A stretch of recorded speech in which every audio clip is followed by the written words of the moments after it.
Hello ගායිස් සාදරෙන් පිළිගන්න අලුත් video එකට. අද මම ගෙනල්ලා තියෙන්නේ චන්න බ්ලූ ඇන්ඩ්‍රාවෝ කියන මාළුවාව තමයි. ඉතින් මෙයාගේ ටැංක් සෙටප් එක තමයි ඔය තියෙන්නේ. ලොකු ටැංක් සෙටප් එකක් නෙමෙයි පොඩි සෙටප් එකක් ගහලා තියෙන්නේ. අඩි 1.5 විතර ටැංක් එක. මෙයා ඕක ටෙම්පරරි තමයි දාලා තියෙන්නේ ලොකු වෙනකන් වගේ දැනට ඇති ඕක. ඒකයි මෙයාගේ වර්ගය කිව්වොත් මෙයා බ්ලූ ඇන්ඩ්‍රාවෝ කෙනෙක්. මෙයාලගේ බ්ලූ ඇන්ඩ්‍රාවෝලාගේ වර්ග ඉන්නවා. රෙඩ් ඇන්ඩ්‍රාවෝ මික්ස් බ්ලූ එක, තව රෙඩ් ඇන්ඩ්‍රාවෝ, තව බ්ලූ ඇන්ඩ්‍රාවෝ. ඔය ඔක්කොම හයිෆින් කියලාත් ඉන්නවා. ඉතින් මෙයා ඇවිල්ලා බ්ලූ ඇන්ඩ්‍රාවෝ හයිෆින් කෙනෙක්. මම ෂෝට් එකක් දාලා තිබ්බා මෙයාව ගේන වීඩියෝ එක. ඉතින් ගායිස් මෙයාගේ ටැංක් සෙටප් එක තමයි ඔය. ඉතින් මම දැන් මෙයාව ගෙනල්ලා සති දෙකක් වගේ වෙනවා. මම මේ වීඩියෝ එක දැම්මේ මේ ළඟදී මේ මොකද්ද ගේන වීඩියෝ එක. මොකද වෙලාවක් තිබ්බේ නැහැ විභාගය එක්සෑම් නිසා. ඊට පස්සේ ගායිස් මෙයාව දාලා තියෙන ඔය වගේ තමයි පුංචි UV ලයිට් එකක් ගහලා තියෙනවා. ඔයාලට පේනවා ඇති ඒක කහ පාට ලයිට් එකක්. ඒ නිසා මාළුවාගේ කලර්ස් පේන්නේ එකෙන් මම ඒක දාලා තියෙන්නේ. නැත්තම් ඔය එහා පැත්තේ තියෙන ෆර්න්ස් ටික මැරෙනවා. ඒ කියන්නේ ඇක්වටික් ප්ලාන්ට්ස් ටික මැරෙනවා. මේකේ අඩියට පොඩ්ඩක් මම රෙඩ් සෑන්ඩ් කියලා තියෙනවා. ඔයාලට බලා ගන්න පුළුවන්. තව මේකට මම දාලා තියෙන්නේ වෝටර්ෆෝල් ෆිල්ටර් එකක්. ඔයාලා දන්නවා ඇති ස්නේක් එක හදන කට්ටිය මේ ගොඩක් දාන්නේ එයා ස්ටෝන් එක තමයි. ඒත් මම එයා ස්ටෝන් එක නෙමෙයි දාලා තියෙන්නේ. මම දාලා තියෙන්නේ වෝටර්ෆෝල් එක. වෝටර්ෆෝල් එක දාන්න හේතුවක් කිව්වොත් වෝටර්ෆෝල් එකේ අපිට ගන්න පුළුවන් ඒ කියන්නේ අපිට ෆිල්ටර් කරන්න පුළුවන් වතුර අනික මාළුවාට කිසි ඩිස්ටර්බ් එකක් එන්නේ නැහැ ඒකෙන්.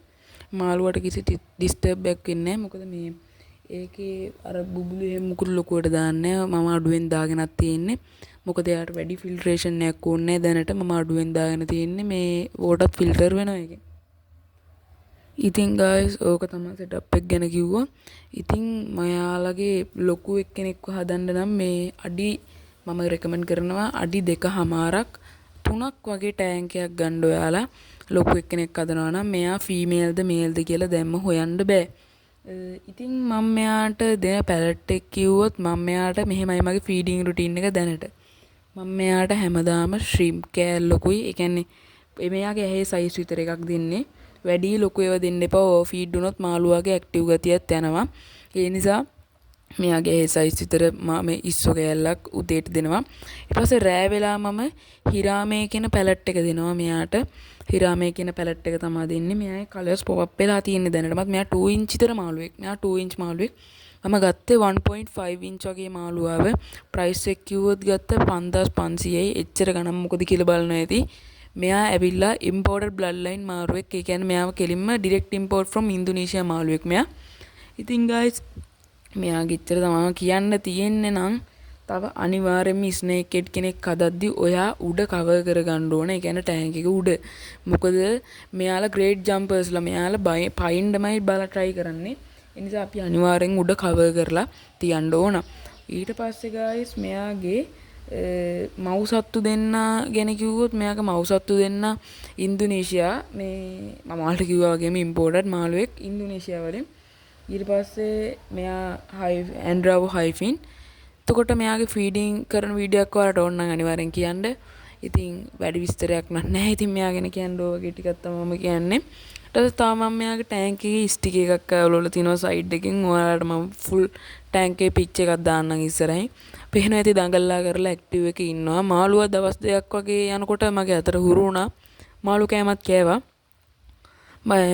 ඔයාලට හොඳට වස කරගන්න. ඒ කියන්නේ මාළුවව කියන්නේ හොද්දට අතට හුරු කරගන්න ඕන නම් ඔයා මාළු කෑම අත පුංගෝගෙන චුට්ටක් මාළු කෑමටයක් ඇඟිල්ලේ තියාගෙන මෙහෙම වතුරට චුට්ටක් උඩින් ගොඩක් උඩින් තියනවා මාළුව ටැංකියෙන් එළියට පයින්නවා. මට දෙපාරක් කොහොම වුණා.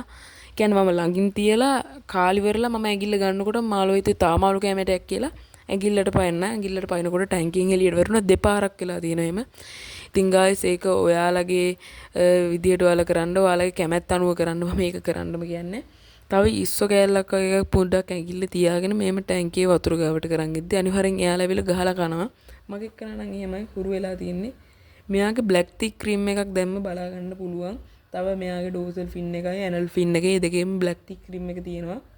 ඊට පස්සේ මෙයාගේ ටේල් ෆින් එකේ බලා ගන්න පුළුවන් තියෙනවා පොඩි ඒ කියන්නේ අර නිකන් මොකද්ද ඔරෙන්ජ් ගතියක් තියෙනවා. ඔරෙන්ජ් රිම් එකත් මෙයාගේ ඇවිල්ලා තියෙන්නේ. ඒකත් ටික් එකක් වුණොත් හොඳයි. මම මෙයාගේ වතුර ටැනින් මුකුත් කරලා නැහැ. ඉතින් සර ටෑන්ක් සෙටප් එකක් ගාලා තියෙන්නේ. මොකද මෙයාලව ලොකු ටෑන්ක් සෙටප් එකක් ගාලා එකපාරම දාන්න බෑ. මොකද කිව්වොත් ලොකු ටෑන්ක් සෙටප් එකක් ගහුවාම මාළුවා කරන්නේ හැංගිලා ඉඳන් බලනවා. ගෙනාවු ගමන් ඒ නිසා කවදාවත් ලොකු ටෑන්ක් සෙටප් එකක් ගාලා දාන්න එපා. පොඩි එකට දාලා අතට හුරු වුණාන් පස්සේ සෙටප් එකක් ගහලා දැම්මට අවුලක් නැහැ. ඉතින් ඒක තමයි මගේ මතේ. ඉතින් සබස්ක්‍රයිබර්ස් දැනට මට 95ක් ඉන්නවා guys. සබස්ක්‍රයිබර්ස් 100 වුණ ගමන් giveaway එකක් දෙනවා. ඉතින් giveaway එක දෙන්න මම giveaway එක දෙන වීඩියෝ එකක් දාන්න. ඒ කියන්නේ මොනවද ඔයාලා කරන්න ඕන කියලා. සබස්ක්‍රයිබර්ස් 100 ගහපු ගමන් මම ඔයාලට වීඩියෝ එක දාන්නම්. ඒ නිසා හොඳට ටියුන් එකේ ඉන්න මම නම්බරේ දාපු මම ඔයාලට මැසේජ් එකක් දාන්න තියෙන්නේ. ඉතින් මම ඔයාලට දෙන්න යන්නේ මාළුවෙක් තමයි දෙන්න යන්නේ. ඉතින් ඔයාලා